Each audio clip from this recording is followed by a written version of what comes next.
Good afternoon, everyone. My name is Jerby Lake, and I am from Jasmine, grade 11 Jasmine, and I am reporter number 3. So first, una papasahin natin ito. In a SARS store, a can of Sardinia fish has a radius of 4 cm and a height of 12 cm. What is the total surface R of the can in square centimeters? Use pi in your answer. So, since the given is given, ratio is 4 cm, which is yung radius na sinabi sa question. And yung height naman is 12 cm. So, gagamitin natin ang solution na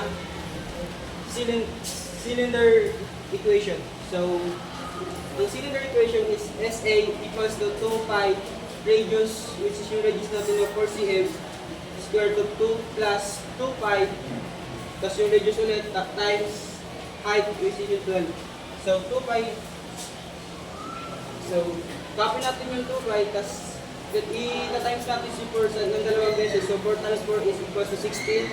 Just copy natin yung plus, and then kakopy din natin ulit yung 2 pi, tapos i-times natin si 4 sa 12.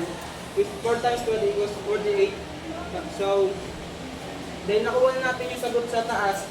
Ito naman tayo, ipa-plus natin itong 16, ay ita-times natin itong si 2 pi sa 16 plus ganun din sa kabila. So, 16 times 2 equals to 32 plus 48 times 2 equals to 96. So, i-plus na natin ito si 32 plus 96 equals to 128, plus copy natin si 5 cm.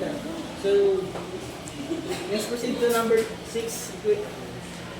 So, a family from Bulacan is making lumpia for a celebration. The container for the lumpia wrapper is a cylinder with a diameter of 15 cm and a height of 12 cm. What is the total surface area of the container?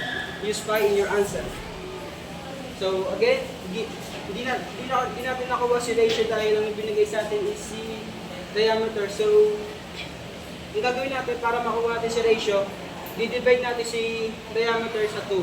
So, ang diameter natin is 15. So, 15 divided by 2 equal to 7.5. So, ang 7.5 is yung ano natin, yung ratio. So, nagkamali lang ako dito guys dahil napaligtad ako ng ano. So, ang ratio talaga natin dito is 7.5 at yung height natin is 20 cm. So, gagawin natin ulit yung ginawa natin kanina. I-copy natin yung ratio with yung 7.5 na times natin sa dalawa. So, 7.5 times 7.5 which is 56.25. Ganoon din sa kabila. So,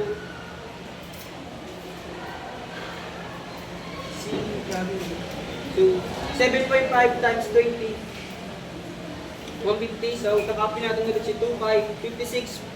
So, sagot natin dito, ita-times natin ngayon sa 2. So, 56.25 times 2, 112.5. Ganun sa kabila, 150 times 2 equals to 300. So, 112.5 plus 300 is equals to 412.5 cm. That's it.